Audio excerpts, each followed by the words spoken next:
Chain of Fools, Ain't No Way, RESPECT, America has lost a legend, a musical legend, Aretha Franklin. You're on the road.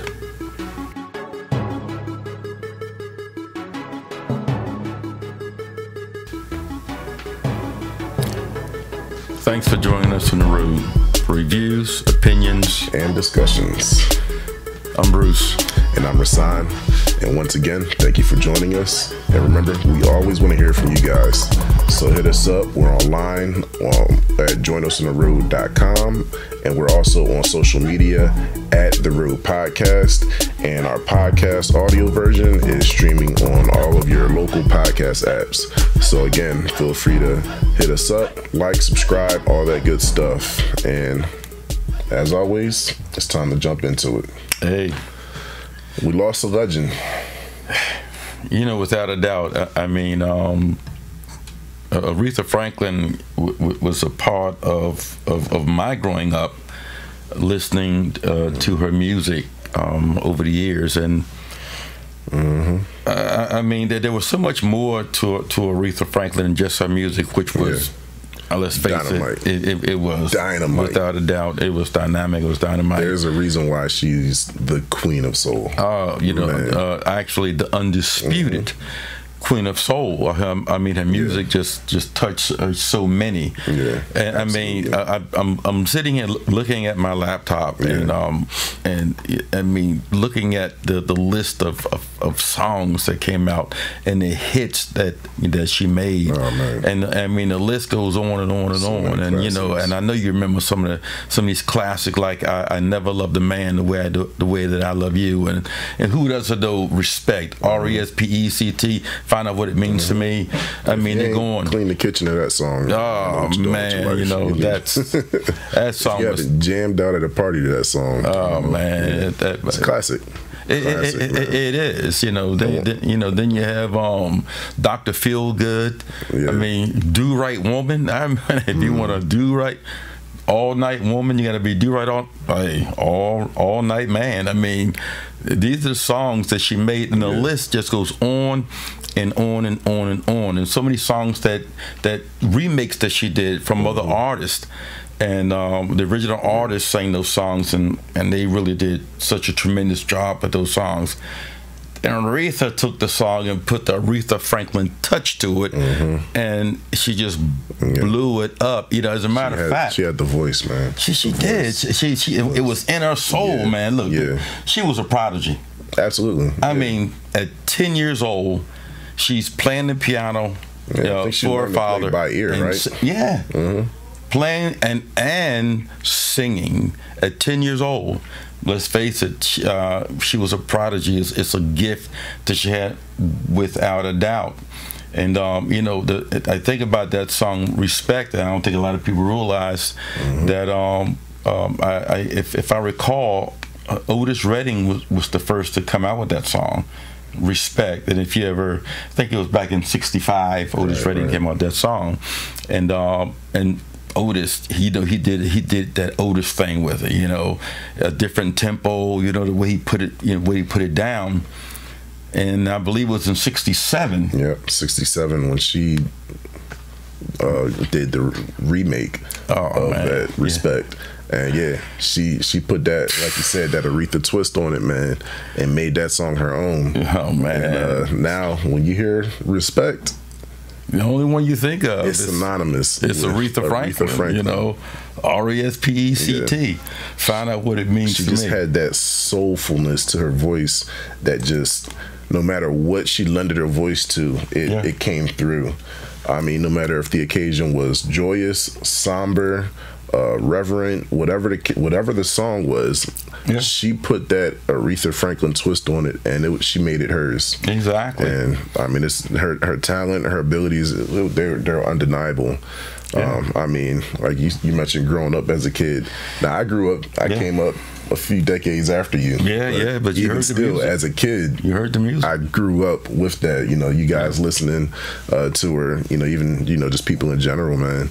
And yeah, Aretha Franklin. I mean, all that a lot of those 70s soul, 60s, and 70s soul artists.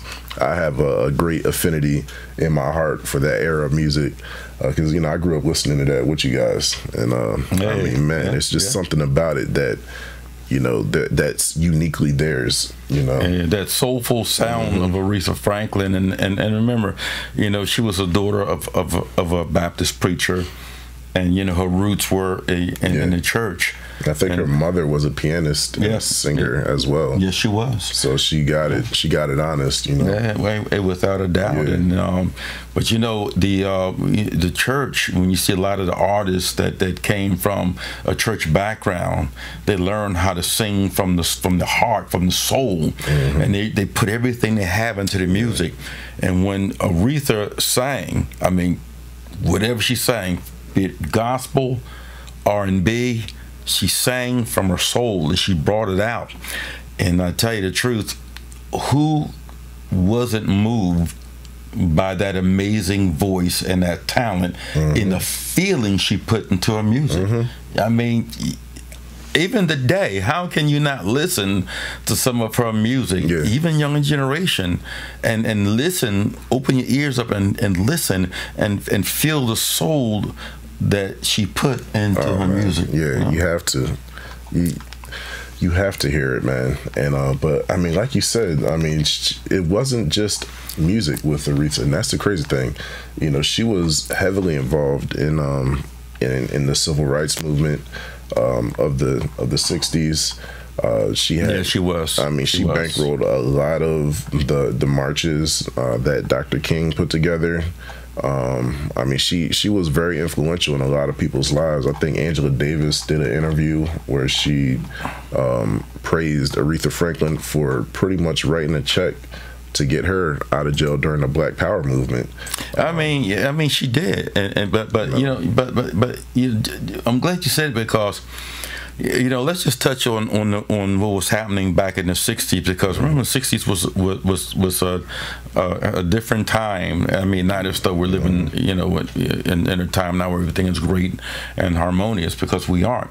But back then it was really a different time with African Americans struggling for rights here in America, and the opposition that so many African Americans were facing. And Aretha Franklin, she was also she was one concerned about the black movement, and I believe she was one who was proud of her heritage as a black woman. In fact, I remember when she used to wear a lot of the African style outfits when she would perform, because she was in total support of the black movement and in wearing a fro. And when you think about that movement that took place, some years ago, with the Black Power movement, and I think that maybe sometimes people sort of get a misunderstanding of what that movement was maybe really about at that time. And Aretha Franklin she bought into that because she had a concern for what was happening within the black communities. Here's a woman that was making it, famous, making it, moving upward in life, but she never forgot her people. Yeah, and that's big. I think we don't see as much of that, I think, nowadays as we used to. But yeah, Aretha, she never forgot where she came from. She never forgot her roots, and she always was giving back. And she wasn't using those moments as a photo op to say, hey, look at what I'm doing. Watch me donate to this cause. Watch me bankroll Martin Luther King's march. She wasn't doing that. Like a lot of times now, people are encouraged to do with social media. Nowadays, she wasn't doing all that. She did it because, and I believe, and I think a lot of people believe as well, that she really did have a love for her people, for her African American community, and she really wanted to do what she could from where she was to help affect that change. And that's she practiced what I preach a lot, and I try to practice as well, which is just that. You don't necessarily, everybody can't be MLK, but you can do something. Yeah. Aretha Franklin was not, you know, the leader of the civil rights movement, but boy, was she a voice for it. She supported the movement and championed for it exactly as much as she could, in, you know, in any way that she could. Exactly. I can't do anything but respect that. And you know, you mentioned Angela Davis. You know, back you know, in the 60s and 70s, you know, something called the Black Power, Black Power, you know, what you know took place. That movement was happening, and I think that people kind of misunderstood what the Black Power movement was about. I mean, although I was born years after Aretha Franklin, but yet still in the 70s, especially in the 70s and in the 60s. I was pretty young in the 60s, but as we moved forward into the late 60s and the 70s, you know, I'm fully aware of what's happening within the black community, and when the Black Power movement actually, you know, really began to move forward back in the days of Bobby Seals, Angela Davis, so forth and so on, you know, Black Panthers and all these things were taking place back there. But Black Power, it was actually a revolutionary movement that occurred in the 60s and 70s, as I said. But here's what people need to understand, because they think it was all about violence and, you know, attacking, you know, white people, but it wasn't. But what it did, it emphasized racial pride, because remember, that was a problem within the African American community. You know, people, you know, who coming out, who had came out of slavery, and in a country that didn't want any parts of them after that, and so many things, you know, were happening where black people were being oppressed, you know, in America, not getting, they didn't want them to be educated, blacks to be educated at one point in time. They were against that, and then when it came down to voting, you know, blacks didn't have the right to vote.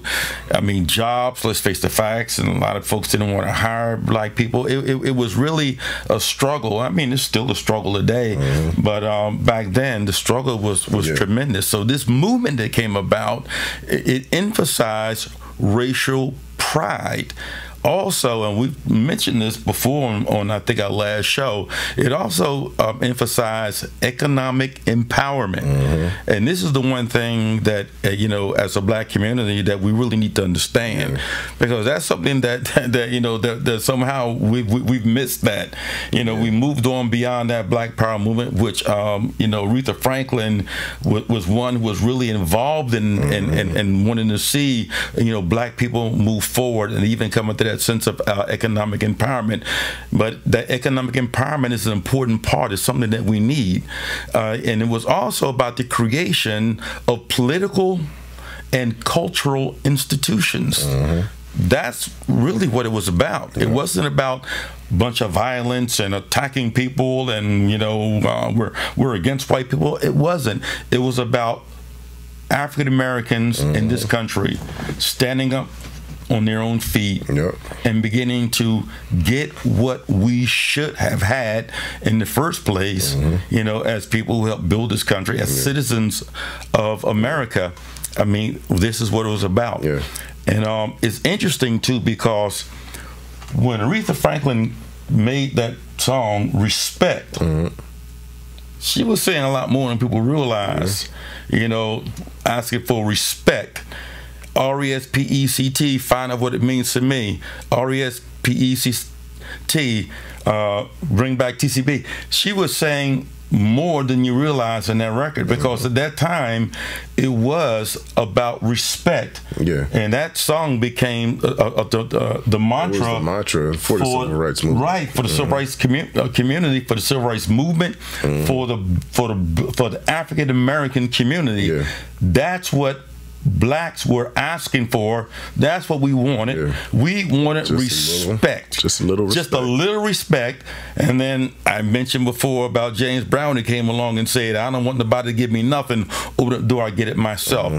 So Aretha Franklin was really into the whole movement, the civil rights movement, black empowerment, seeing blacks move forward and progress in life. So this one was more than just a dynamic, gifted singer and entertainer. And you know, I think that's one of the things that makes the soul era so special is that when you look at the amount of artists, when you look at the music as a whole, I mean, it really is a reflection of the era, and you know, of a lot of the controversy and you know these conflicts that are going on at that point in time. And you listen to what these singers are, the content of the songs that these singers are putting out, and I mean, there's a lot of social commentary in a lot of the soul music. I mean, Aretha Franklin was big on that.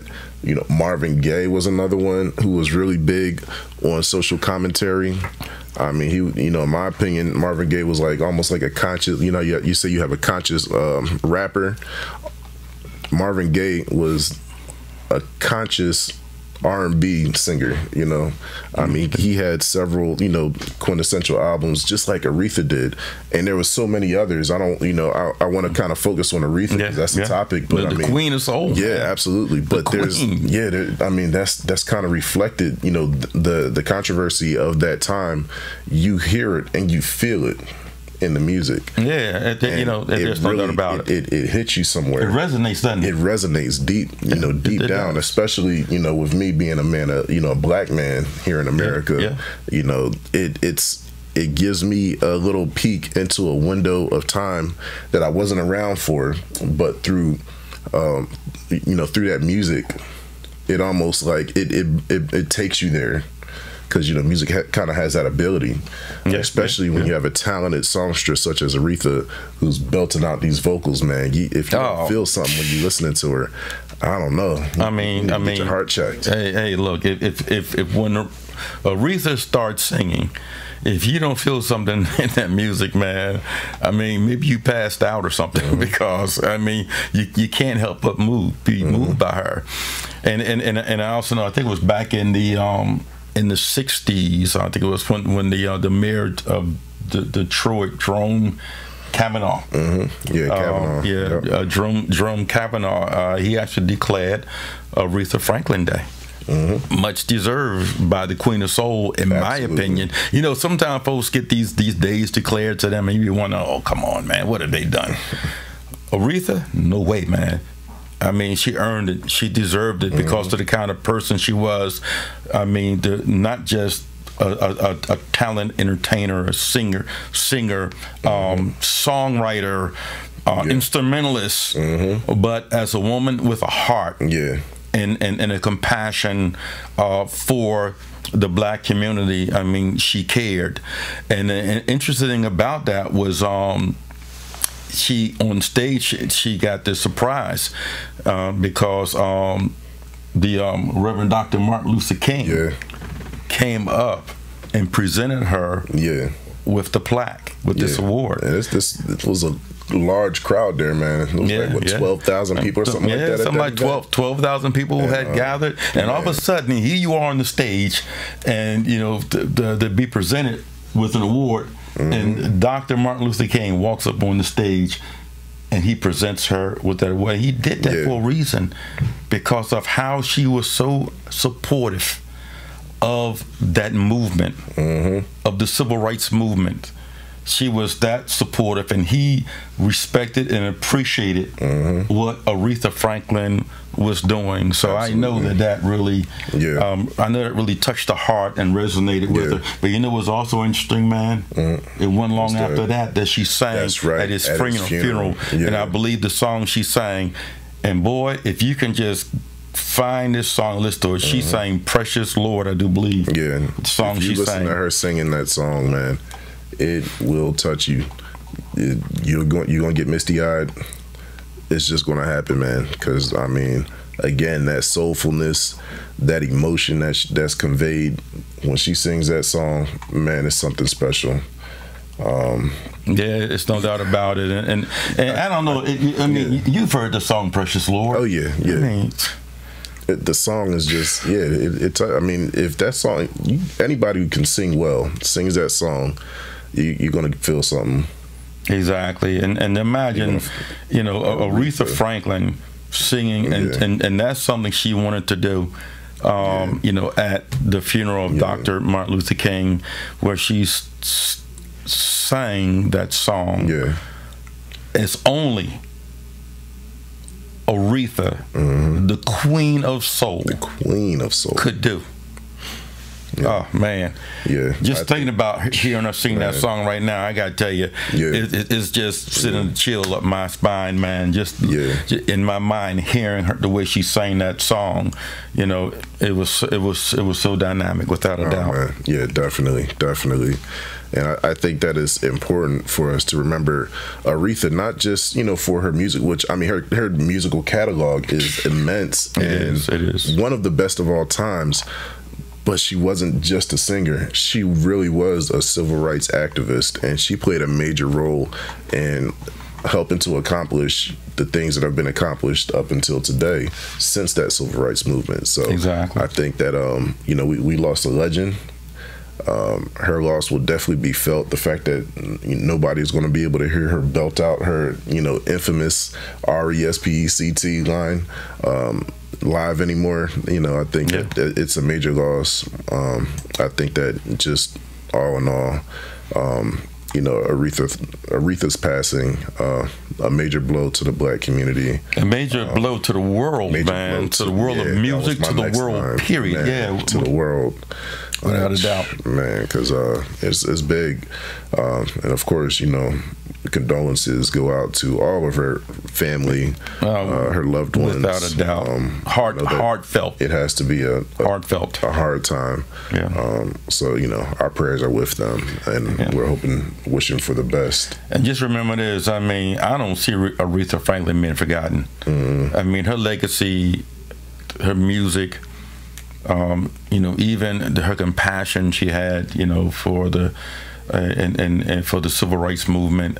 I mean, it will live on and on. But her music, it will continue to go on. Absolutely. And people will be listening to her music, years, decades from now, and on and on and on. Because I believe her music will. And you remember this. She was the first woman, let alone black woman, the first woman to be indoctrinated into the Rock and Roll Hall of Fame. That's big. The first woman, let alone black woman, to be indoctrinated in the Rock and Roll Hall of Fame in 2017. Well deserved. As far as I'm concerned, they should have done it even before then. Absolutely. But I'm glad that she made it to the Rock and Roll, because she deserved it without a doubt in my mind. Anybody else knows that this woman deserved to be put in the Rock and Roll Hall of Fame. Aretha, I tell you right now, you'll be remembered, and your music will go on. And I tell you what, she definitely earned more than just a little bit of RESPECT. Sure, man, without a doubt. And that song, I tell you, RESPECT, it will continue to resonate. But to Aretha, much respect and love for her contribution, for her music, for her tremendous talent, just for the woman that she was. An artist, a singer, a writer, instrumentalist, a mother, a philanthropist. I mean, supporter of the civil rights movement. I mean, the list goes on and on and on. So, to Aretha, we give our respect. To the family, we give our love and our condolences. Absolutely. For I know you're proud. You're proud of your mother. Because I know, for one thing, as a black man growing up with her music and knowing what she did, I'm proud. There we go. Until next time, go on iTunes or wherever you got to go and get her music and listen to it. Listen to it. Please do. Peace. Peace.